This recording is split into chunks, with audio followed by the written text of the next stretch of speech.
Breaking news చూస్తున్నాం. కేంద్ర పౌర విమానయాన శాఖ మంత్రి రామ్మోహన్ నాయుడుతో తెలంగాణ ముఖ్యమంత్రి రేవంత్ రెడ్డి భేటీ అయ్యారు. ఢిల్లీ పర్యటనలో భాగంగా జరిగిన ఈ సమావేశంలో తెలంగాణలోని విమానాశ్రయాల అభివృద్ధిపై ఇరు నేతలు సుదీర్ఘంగా చర్చించారు.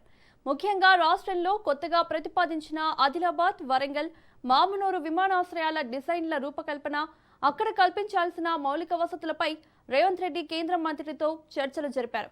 ఈ ఎయిర్పోర్ట్ల నిర్మాణ పనులను వేగవంతం చేసేలా కేంద్రం నుంచి పూర్తి సహాయ సహకారాలు అందించాలని సీఎం రేవంత్ రెడ్డి కేంద్ర మంత్రిని కోరారు.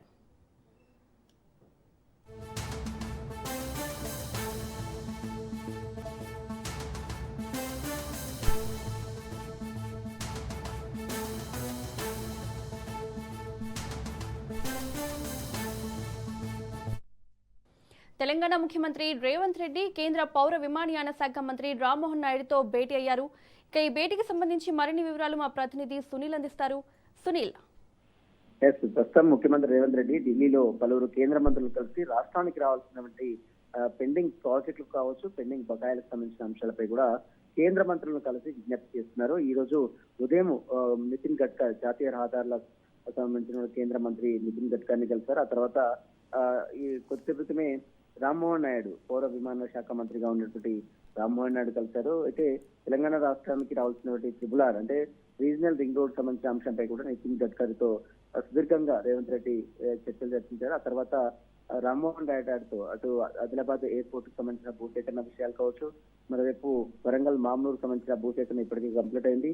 వాటికి సంబంధించినటువంటి డిజైన్ సంబంధించిన అంశాలపై కూడా త్వరలోనే ఈ ప్రాజెక్ట్ ని పూర్తిగా రూపకల్పన చేసే దిశగా కేంద్రం అడుగులు వేయాలంటూ కూడా ఈ రోజు రామ్మోహన్ రాయ్ని కలిసి విజ్ఞప్తి చేశారు. ఇక మరి కాసేపులోనే కేంద్ర మంత్రి మనోహర్ ఖట్టర్ ని కూడా కలిసి పూర్తి వివరాలు కూడా వెల్లడించే అవకాశం ఉంది. కేంద్రం నుంచి ఈ మెట్రో ఫేజ్ 2 కు సంబంధించినటువంటి నిధులు, పెండింగ్ బకాయిలు, ఐఆర్ఎఫ్సి నిధులు వెంటనే విడుదల చేసే దిశగా కేంద్రం చర్యలు తీసుకోవాలంటే కూడా మరొకసారి మనోహర్ ఖట్టర్ ని కూడా కలిసి విజ్ఞప్తి చేసే అవకాశం. దీంతో పాటు కాళేశ్వరం ప్రాజెక్టు ఇప్పటికే సిబిఐ 11 నెలలు గడుస్తున్నప్పుడు కూడా ఇప్పటివరకు సిబిఐ దీనిపై కేసు నమోదు చేయలేదు. దానిపై ఈరోజు సిబిఐ డైరెక్టర్ కూడా కలిసే అవకాశం ఉంటుంది. అపాయింట్మెంట్ కోసం ఇప్పటికే అనేక సార్లు విజ్ఞప్తి చేశారు. మరి అపాయింట్మెంట్ ఇస్తే ఈ రోజు సిబిఐ డైరెక్టర్ కూడా కలిసి ముఖ్యమంత్రి రేవంత్ రెడ్డి విజ్ఞప్తి కూడా చేసే అవకాశం ఉంది. Right, thank you.